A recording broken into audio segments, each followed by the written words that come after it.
Assalamualaikum warahmatullahi wabarakatuh. Waalaikumsalam warahmatullahi wabarakatuh.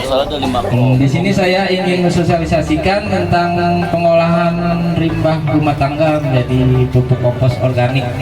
Nah, jadi ibu-ibu kalau di rumah ada sampah bekas sayur, bekas buah-buahan, bekas nasi yang nggak kepakai. Jadi di sini saya membuat menjadi hal yang baik untuk tumbuhan dan lingkungan sekitar kita. Jadi kompos ini bagus untuk tanaman, untuk menyuburkan, untuk media tanam juga. Jadi pemupukan. Jadi ini media tanam untuk pemupukan dari kompos organik. Di sini ada berapa anggota? Ada 5 anggota. Nah, di antaranya saya sendiri, Ardi Setiawan. Yang kedua teman saya Badrul Fahrudin ada di belakang sana.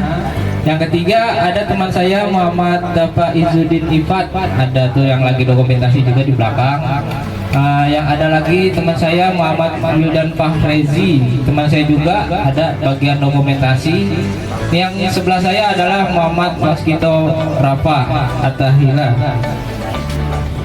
Nah, di sini saya mau menjabarkan latar belakang dari pupuk kompos yang saya buat. Jadi setiap rumah tangga itu menghasilkan limbah organik setiap harinya. Seperti sisa makanan, kulit buah, cangkang telur, dan sayuran busuk. Jika tidak diolah, limbah ini menimbulkan bau yang tidak sedap dan menjadi sumber pencemaran lingkungan. Jadi di sisi lain, kebutuhan pupuk alami semakin meningkat seiring kesadaran masyarakat terhadap pertanian ramah lingkungan. Oleh karena itu, pengolahan limbah organik menjadi pupuk kompos menjadi solusi tepat untuk mengurangi sampah sekaligus memberikan nilai tambah ekonomi dan menjaga lingkungan menjadi bersih dan sehat. Yang kedua, di sini ada pengertian pupuk kompos.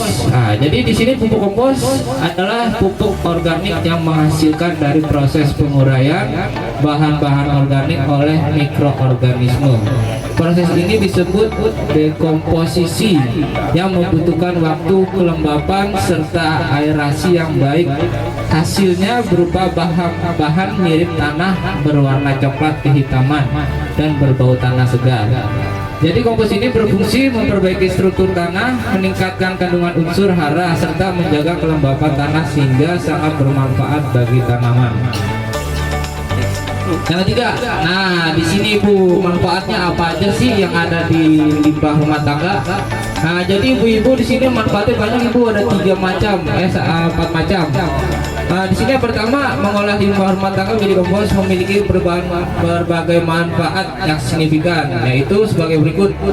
Yang pertama, untuk mengurangi volume sampah yang dibuang ke tempat pembuangan akhir. Nah, jadi kalau terlalu banyak pembuangan akhir, jadi menyebabkan pencemaran lingkungan dan pencemaran bau. Pasti itu bu, kalau misalkan di pembuangan TPA, tempat pembuangan akhir sampah tuh biasanya udah pada numpuk ibu. Udah bikin penyebaran lingkungan yang parah.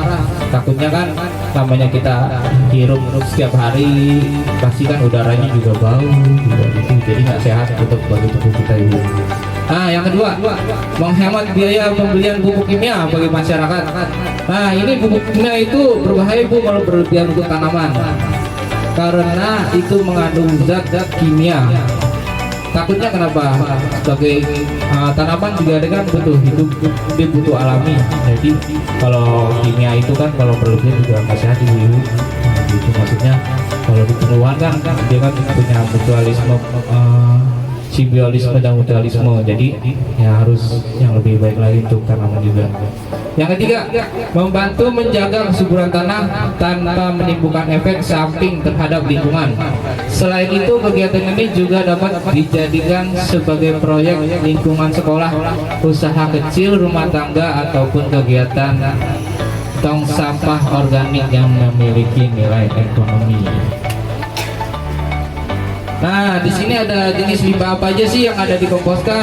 Nah, di sini bu, tidak semua jenis sampah yang bisa jadi bahan kompos. Limbah yang cocok untuk diolah antaranya adalah nih di sini Bu. Nih di sini kan ada sisa makanan nih Bu. Kayak cangkang telur, buah-buahan. Tuh banyak buah busuk Bu, jangan dibuang dulu Bu. Kita bikin pupuk aja Bu. Nih si sayuran juga nih Bu. Ibu tuh bekas sayuran, bekas makan lauk-lauk, jangan dibuang ya Bu. Bisa kita sisihkan menjadi pupuk. Nah di sini juga daun kering Bu. Daun kering itu kan berguguran tuh Bu. Kalau udah kering dari jatuh dari pohon, gitu kan, pasti kering. Kita jangan dibuang Bu, apalagi dibakar. Kalau dibakar bakal jadi pencemaran lingkungan Ibu, apalagi asapnya kan. Ntar malah jadi nggak sehat Bu badan. Nah di sini juga ada campurannya Bu, tanah. Nah di tanah juga kita udah sediakan. Ini tanah segar Bu, tanah merah. Ih kalau tanah merah Bu cepet tumbuhnya Bu. Biasanya tuh kalau tanaman Bu. Jadi semua bahan ini kita campurkan ada di sini Bu. Nah di sini kita campurkan semua. Kita tunggu sampai paling lama Ibu 1 bulan. Nah di sini saya sudah campurkan dari minggu kemarin Ibu. Sudah namburin. Cuman baru ada 2 minggu Bu sekarang. Nah di sini ini kan pasti dicampur semua Ibu. Nah di sini ada airnya Bu. Ini air cucian beras. Misalkan Ibu cuci beras mau bikin nasi, airnya jangan dibuang, dikumpulin buat dipupuk. Nah pupuk ini nanti sudah dikering gini Bu, Ibu